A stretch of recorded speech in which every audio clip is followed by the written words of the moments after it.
พิงน้ำตาลังรินและลามไหลเพียงหยาดฝนปลายมันความรักแม้ไม่เป็นดังไม้ตราบวันตายชีพคงคืนเลย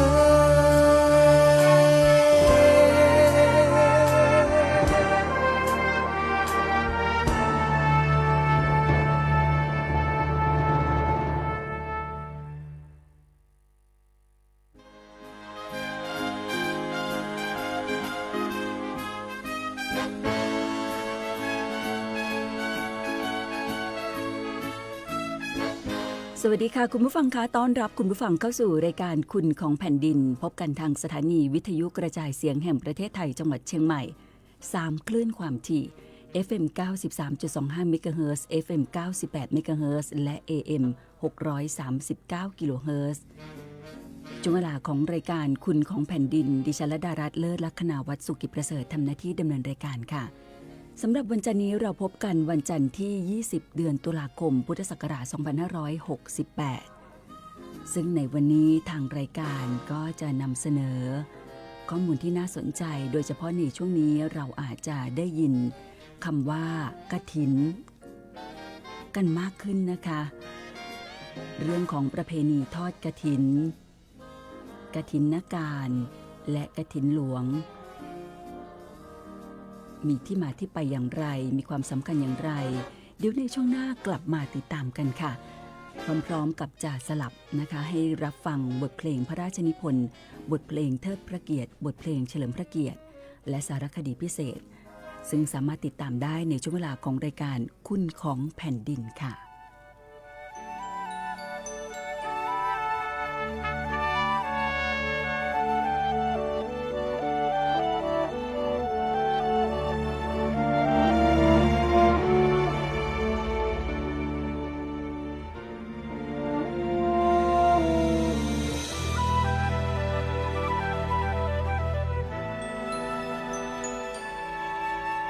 เมื่อลมฝน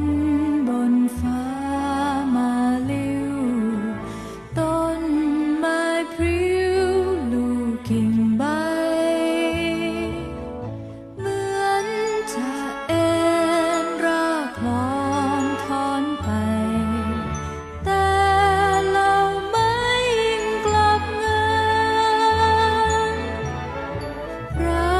พรหมท่านบันดาลให้ฝนหลั่งเพื่อประทังชีวิตมิสางน้ำทิพย์สาดเป็นสายพรายพริ้วทิวงามทั่วเขตคามชุ่มทาราสาดเป็นสายพรายพริ้วทิวทุ่งแดดทอรุ่งอารามตารุ่งเลื่อมลายพร่างพรายณภายามเมื่อฝนมาแต่ไกลพระ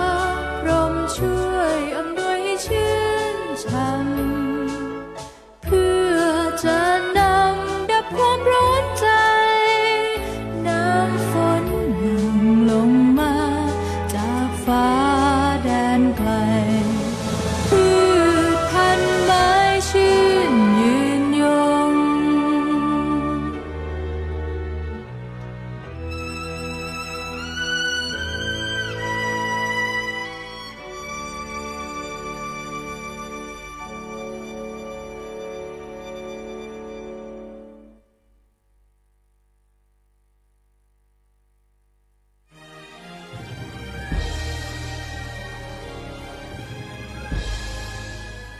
เกิดเป็นคนไทยเติบโตบนผืนแผ่นดินไทยจงภูมิใจในความเป็นไทยชาติไทยเรานั้นนับเป็นชาติที่มีความเป็นมาเก่าแก่ยาวนานเรามีภาษา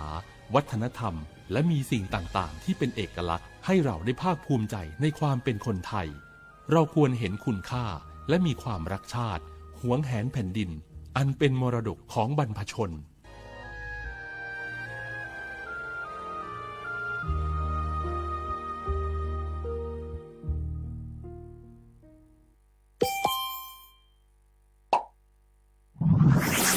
ศูนย์จิตอาสาพระราชทานตั้งใจทำงานมาอย่างเนิ่นนาน เพื่อจะช่วยเหลือพี่น้องชาวบ้านให้มีความสุขสดชื่นสำราญนำพาไปสู่พัฒนาการเกิดเป็นสายด่วนเข้าถึงชาวบ้านดูแลห่วงใยใส่ใจทุกด้านกระจายไปทั่วสีภูมิภาคช่วยแก้ปัญหาและประสานงานโทร1510เลือกขาดแคลนต้องการเร่งด่วนโทร1510ช่วยซ่อมแซมบ้านผู้ยากไร้โทร1510บ้านเสียหายจากภัยธรรมชาติโทร1510ส่งต่อสิ่งของเพื่อบริจาคโทร1510ต้องการความช่วยเหลือจิตอาสาช่วยได้ติดต่อสอบถามรายละเอียดเพิ่มเติมที่เพจ Facebook โรงเรียนจิตอาสาพระราชทาน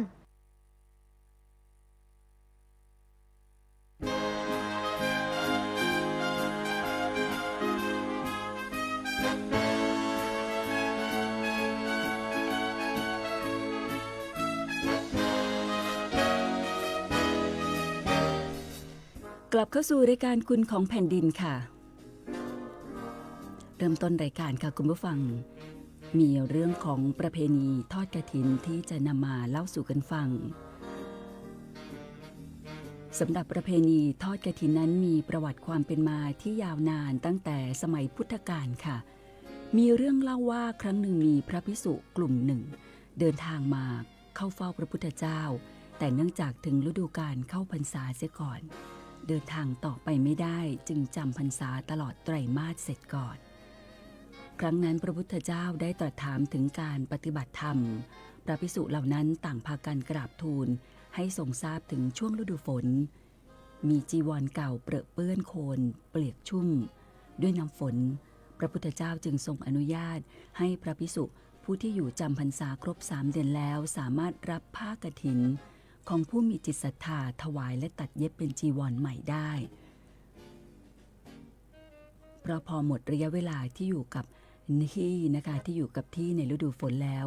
ก็ออกจาริกกันต่อไปในการจาริกนี้สิ่งที่ต้องเตรียมอย่างหนึ่งที่สำคัญก็คือเครื่องนุ่งห่มหรือว่าจีวรพระพุทธเจ้าจึงกำหนดระยะเวลา1 เดือนให้หมู่คณะสงฆ์ช่วยกันหาจีวรช่วยกันทำจีวรเพื่อสร้างความสามัคคีปรองดองของหมู่พระสงฆ์ต่อมาพุทธศาสนิกชนได้เข้ามาเกี่ยวข้องในภายหลังเนื่องจากถือว่าเป็นการทำนุบำรุงพระพุทธศาสนาโดยตรงและสร้างความสามัคคีในหมู่คณะจนสืบทอดประเพณีทอดกฐินอยู่จนถึงทุกวันนี้ค่ะ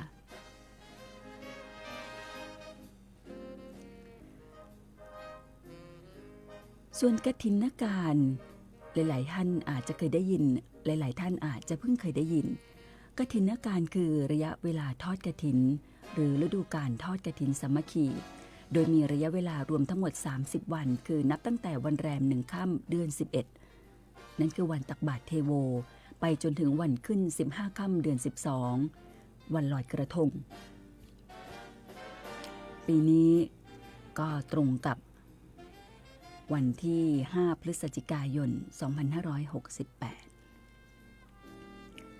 กฐินการเป็นประเพณีที่อยู่คู่กับพุทธศาสนิกชนไทยมาช้านานนับตั้งแต่สมัยกรุงสุโขทัยเป็นราชธานีโดยสันนิษฐานว่าเริ่มมีมาแต่แรกเลยแต่แรกรับพระพุทธศาสนานิกายเถรวาท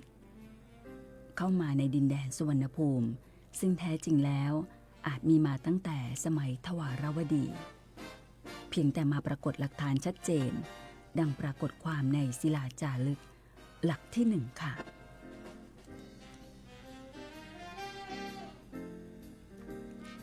ส่วนกฐินหลวงนั้น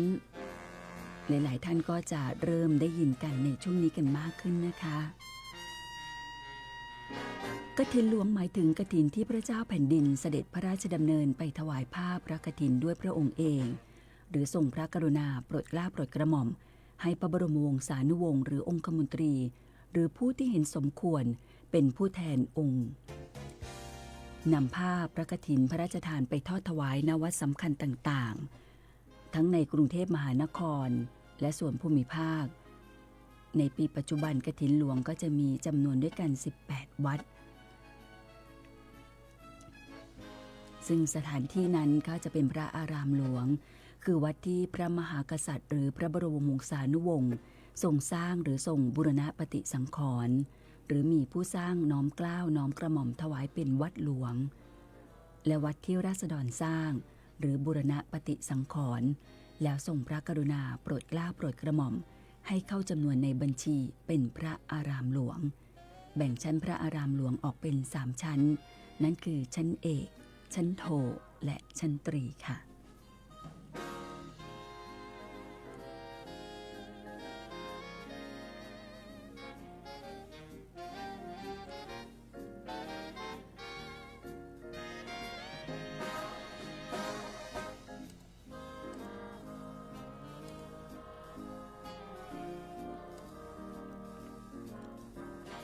หากกล่าวถึงในปีปัจจุบันกฐินหลวงจะมีจำนวน18วัด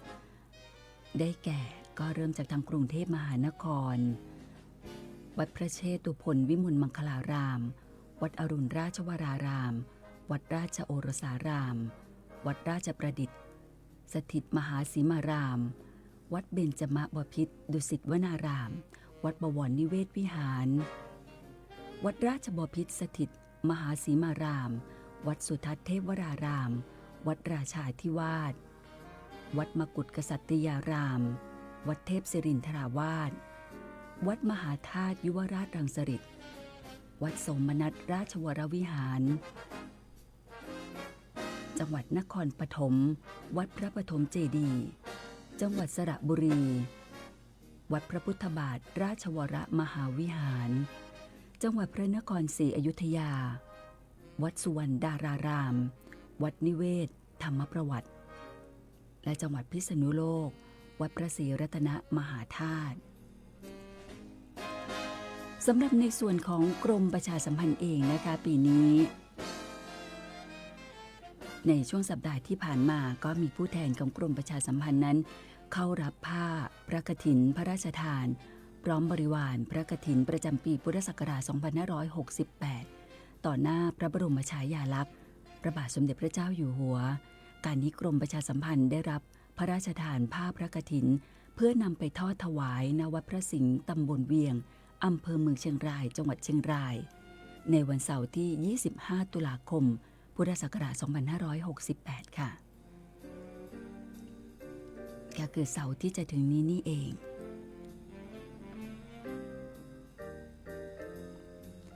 ซึ่งถือเป็นกฐินพระราชทาน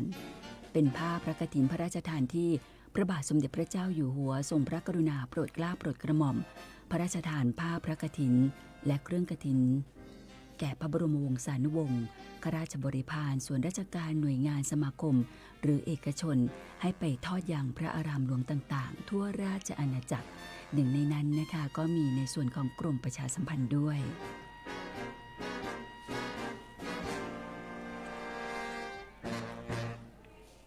คุณผู้ฟังคะสำหรับในช่วงนี้เราจะพักกันสักครู่ค่ะเดี๋ยวช่วงหน้ามีสารคดีพิเศษพร้อมๆกับรับฟังบทเพลงพระราชนิพนธ์กันต่อค่ะ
ไปโลกเคยรู้ฉันใดแล้วคงสุขสมใจยิ่งเอ่ย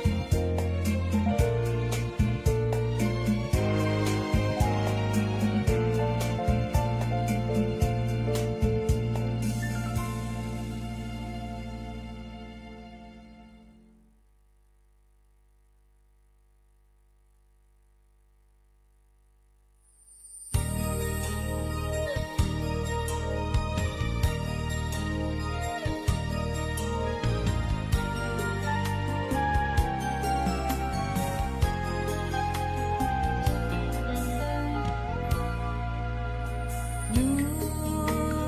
ลแสงเงินผ่องงามตาแสงจันทราส่องเรืองฟากฟ้าไกลงามแสงงามผ่องอำไพยอมดวงใจให้คงคลั่งไคล้เดือนชมแล้วชมเล่าเฝ้าชะแงและดูเพลินพิษเพลินอยู่ไม่รู้ลืมเลือนเดือนแสงเดือนของวันเพ็ญแสงจันทร์เพ็ญเด่นงามใดจะเหมือนชมงามที่เปรียบเดือนแสงงาม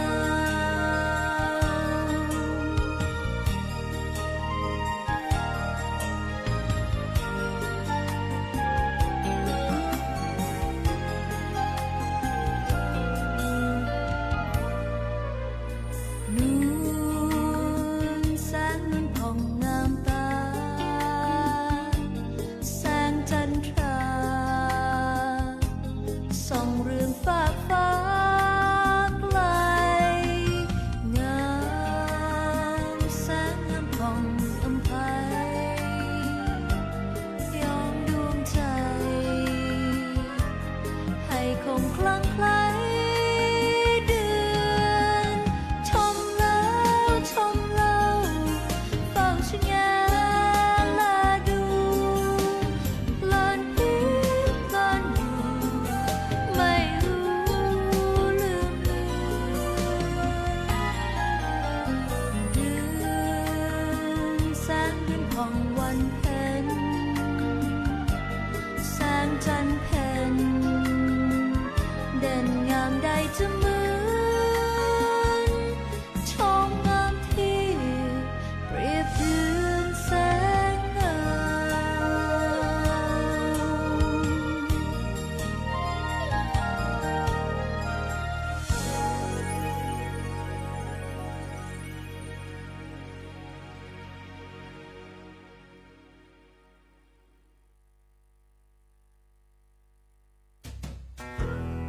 แม่คะ ทำไมเราต้องเคารพธงชาติ และเปิดเพลงชาติไทยในเวลา 8 โมงเช้า และ 6 โมงเย็นล่ะคะ ก็เพราะว่าธงชาติและเพลงชาติไทยเป็นสัญลักษณ์ของความเป็นไทย ให้เราภาคภูมิใจในความเป็นชาติ และความเสียสละของบรรพบุรุษไทยไงล่ะ ค่ะ ฟังนะลูก ชาติไทยเรามีการปกครองในระบอบประชาธิปไตย อันมีพระมหากษัตริย์ทรงเป็นประมุข มีศาสนาพุทธเป็นศาสนาประจำชาติ เรามีวัฒนธรรม ขนบธรรมเนียม และจารีตประเพณีที่เป็นเอกลักษณ์ประจำชาติของเราเอง ค่ะพ่อ เพราะฉะนั้นนะลูกเราจงภูมิใจในความเป็นชาติ และช่วยกันปกป้องรักษาชาติไทย เพื่อให้ลูกหลานเราได้อยู่อาศัยอย่างสงบสุขสืบไป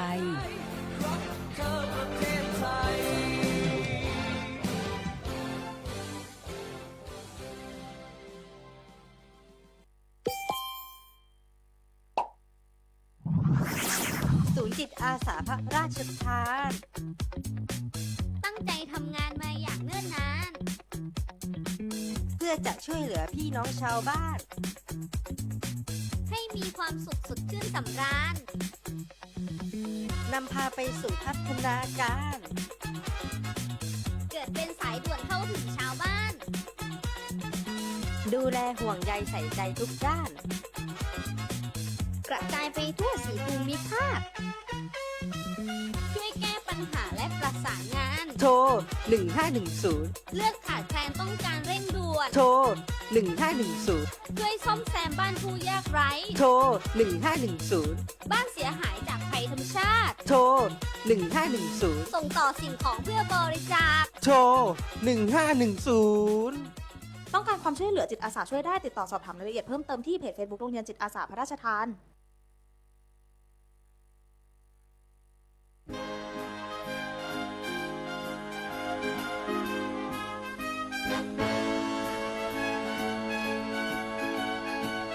คุณผู้ฟังกำลังติดตามรับฟังรายการคุณของแผ่นดินค่ะสำหรับในช่วงนี้มีข้อมูลข่าวสารจากทางโครงการหลวงค่ะ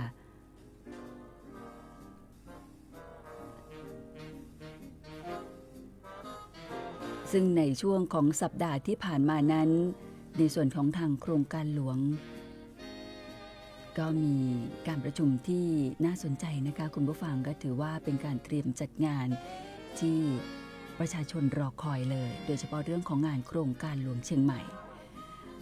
ซึ่งท่านองคมนตรีพลเอกกัปปนาถ รุตดิษฐ์องคมนตรีเลขาธิการและประธานกรรมการบริหารมูลนิธิโครงการหลวงท่านได้เป็นประธานการประชุมเตรียมความพร้อมการจัดงานเปิดอาคารเรียนรู้เฉลิมพระเกียรติ72พรรษาและงานโครงการหลวงเชียงใหม่ประจำปี 2568 ซึ่งก็มีคณะกรรมการจัดงานจากหน่วยงานต่างๆเข้าร่วมประชุมกันอย่างพร้อมเพรียงที่ศูนย์ประชุมห้องประชุมศูนย์วิจัยและพัฒนาการเกษตรโครงการหลวงชนากาธิเบศรดำริจังหวัดเชียงใหม่ในปีนี้ค่ะมูลนิธิโครงการหลวงมีกำหนดจัดพิธีเปิดอาคารเรียนรู้เฉลิมพระเกียรติ72พรรษาในวันที่1ธันวาคม2568ซึ่งก็จะจัดขึ้นพร้อมกับพิธีเปิดงานโครงการหลวงเชียงใหม่ประจำปี2568ระหว่างวันที่1ถึง10ธันวาคม2568ณอาคารเรียนรู้เฉลิมพระเกียรติ72พรรษาศูนย์วิจัยและพัฒนาการเกษตรโครงการหลวงชนากาธิเบศรดำริจังหวัดเชียงใหม่อาคารแห่งนี้จัดตั้งขึ้นเพื่อเป็นศูนย์กลางการเรียนรู้ถ่ายทอดองค์ความรู้และผลสำเร็จจากการพัฒนาพื้นที่สูงอย่างยั่งยืนของโครงการหลวงอีกทั้งยังเป็นสถานที่เผยแพร่พระอัจฉริยภาพและพระบรมราโชบายของพระบาทสมเด็จพระเจ้าอยู่หัวและพระบาทสมเด็จพระบรมชนกาธิเบศรมหาภูมิพลอดุลยเดชมหาราชบรมนาถบพิตรที่ทรงมุ่งมั่นพัฒนาคุณภาพชีวิตราษฎรบนพื้นที่สูง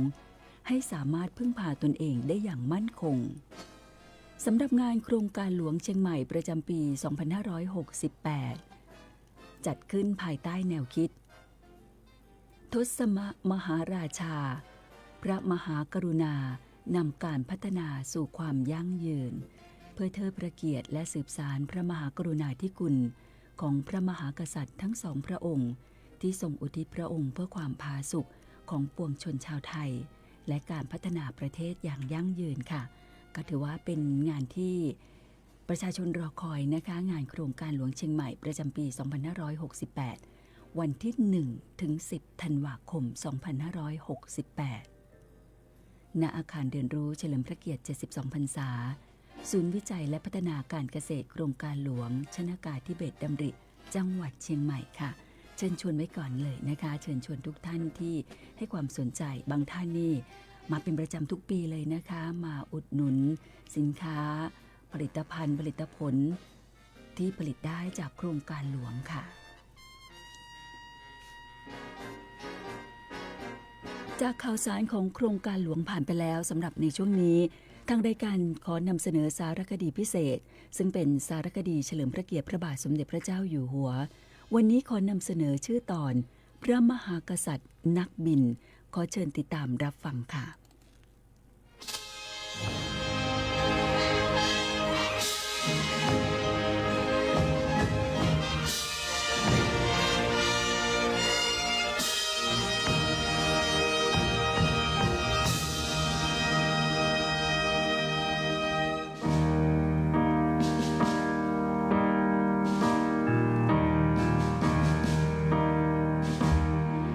พระบาทสมเด็จพระเจ้าอยู่หัวทรงสนพระราชฤทัยด้านการบินนับตั้งแต่ยังทรงพระเยาว์ ทรงเป็นต้นแบบให้กับการบินสมัยใหม่ของกองทัพอากาศด้วยทรงมีพระปรีชาญาณในวิทยาการด้านการบินทั้งภาคทฤษฎีและภาคปฏิบัติทรงเป็นพระมหากษัตริย์นักบินขับไล่ไอพ่นพระองค์แรกแห่งพระบรมราชจักรีวงศ์ที่ทรงทำการบินกับอากาศยานกองทัพอากาศได้เกือบทุกประเภททั้งอากาศยานปีกหมุนอากาศยานปีกตรึงแบบใบพัดและเครื่องยนต์ไอพ่นทรงเข้าร่วมการแข่งขันปฏิบัติการทางยุทธวิธีของกองทัพอากาศที่จัดขึ้นเป็นประจำทุกปีโดยทรงเข้าร่วมแข่งขันระหว่างปี 2526 ถึง 2530 ณ สนามฝึกใช้อาวุธทางอากาศชัยบาดาลจังหวัดลพบุรีทรงทำการบินแข่งขันใช้อาวุธทางอากาศแบบต่างๆทั้งระเบิดจรวดปืนใหญ่อากาศโดยทรงทำคะแนนสูงตามเกณฑ์ที่กำหนดไว้กองทัพอากาศจึงได้ทูลเกล้าทูลกระหม่อมถวายเครื่องหมายแสดงความสามารถในการใช้อาวุธทางอากาศชั้นที่ 1ซึ่งเป็นชั้นสูงสุดใน3ประเภททรงได้รับการทูลเกล้าทูลกระหม่อมถวายเกียรติบัตรการบินเพื่อเฉลิมพระเกียรติในโอกาสที่ทรงมีชั่วโมงบินเฉพาะแบบครบ 2,000 ชั่วโมงบินจากบริษัทนอร์ทรอปจากสหรัฐอเมริกาซึ่งเป็นบริษัทผู้ผลิตเครื่องบิน F-5EF เมื่อวันที่ 4 พฤษภาคม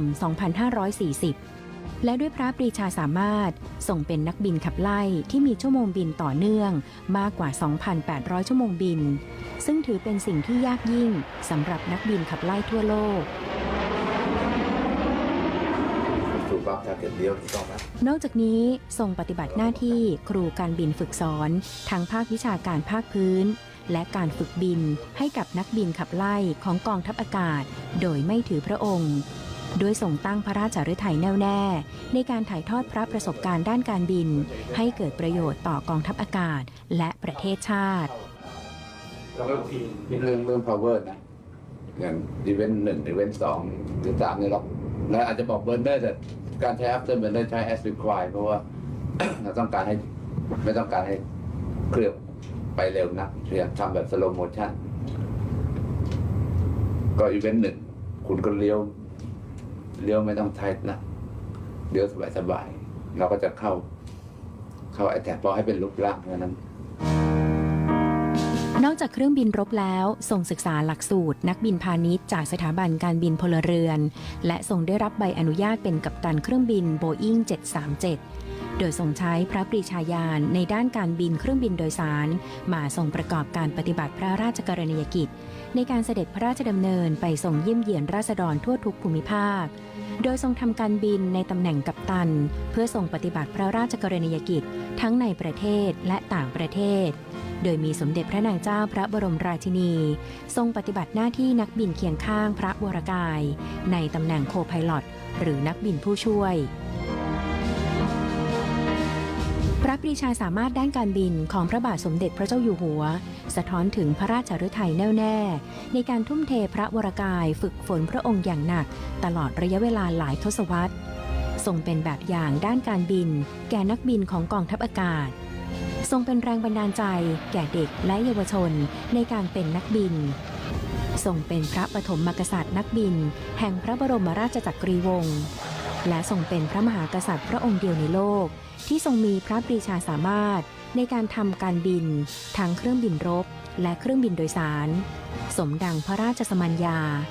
พระมหากษัตริย์นักบิน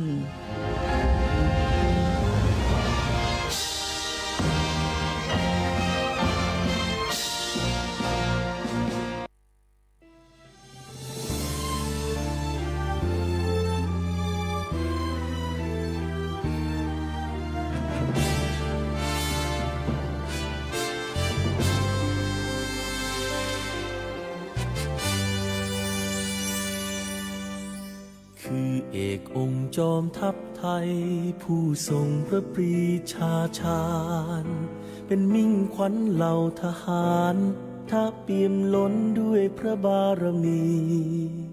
ขอถวายเทิดพระเกียรติด้วยจงรักและภักดีแด่ราชวงศ์จักรีของพระราชาคือหลักชัยของแผ่นดินผู้ทรงเปี่ยมพระเมตตาเป็นมิ่งขวัญปวงประชาไท สถิตในดวงใจทรงนำความร่มเย็นทรงเป็นจอมปราดที่ยิ่งใหญ่เป็นบุญของเราพ้องชาวไทยทั้งแผ่นดินคือในหลวงผู้ทรงปิดทองหลังพระคือในหลวงผู้ทรงครองแผ่นดินโดยธรรมขอพระองค์ทรงพระเจริญขอพระองค์ทรงพระเจริญถวายสดุดีสรรเสริญขอจงทรงพระเกษมสำราญขอพระองค์ทรงพระเจริญน้อมใจกายถวายก้มกราบกรานทรงพระเจริญยิ่งยืนนานในหลวงรัชกาลที่10เราจะสื่อสารศึกษาและต่อยอดและบำเพ็ญดินโดยทำเพื่อประโยชน์สุขแห่งอาณาราษฎรตลอดไปขอพระองค์ทรงพระเจริญขอพระองค์ทรงพระเจริญถวายสดุดีสรรเสริญขอจงทรงพระเกษมสำราญขอพระองค์ทรงพระเจริญน้อมใจกายถวายก้มกราบกรานทรงพระเจริญยิ่งยืนนานในหลวงรัชกาลที่10ขอพระองค์ทรงพระเจริญขอพระองค์ทรงพระเจริญถวายสดุดีสรรเสริญขอจงทรงพระเกษมสำราญขอพระองค์ทรงพระเจริญน้อมใจกายถวายก้มกราบกรานทรงพระเจริญยิ่งยืนนานในหลวงรัชกาลที่10ทรงพระเจริญทรงพระเจริญทรงพระเจริญ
ด้วย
สมบัติพระมหากษัตริย์ราชวงศ์จักรีมากด้วยบารมีทั่วทุกทิศที่สรรเสริญศรัทธาองค์ผู้ทะเรศพระผู้ปกเกตของปวงประชาข้ามบาทวันทาอยู่คู่ฟ้าคู่แผ่นดินพระบาทสมเด็จมหาวชิราลงกรณ์เอกองค์มหิศรครองนครธานินเหนือบัลลังก์ทองครองเสวตฉัตรชันนรินทร์รัตนโกสินทร์มีจอมราชามหาวชิราลงกรณ์ขอถวายพระพรพนมกรอภิวัตพจน์กษัตริย์ราชันวชิรเกล้าเจ้าอยู่หัว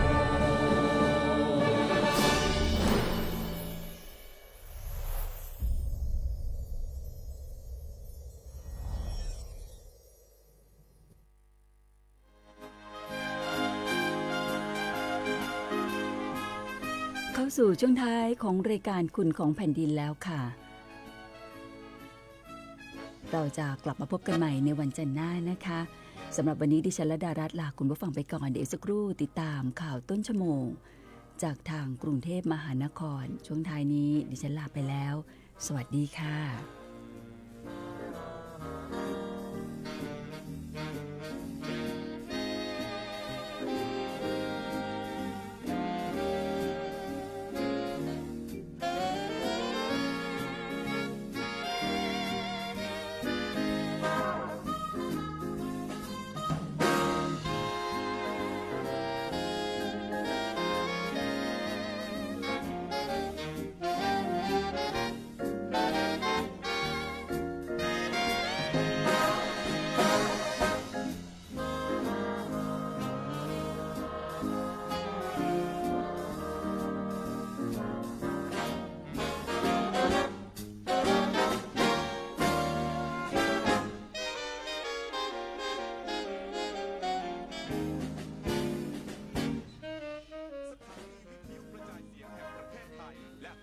ทั่วประเทศเสนอข่าวต้นชั่วโมง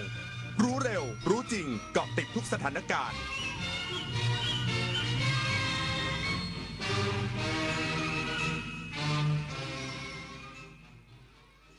รับฟังข่าวต้นชั่วโมง 11 นาฬิกากับชลธรจัญญาครับนายกรัฐมนตรีพอใจผลตอบรับโครงการคนละครึ่ง plus วันแรกอีกสักครู่กลับมาติดตามรายละเอียดครับจากน้ำพระราช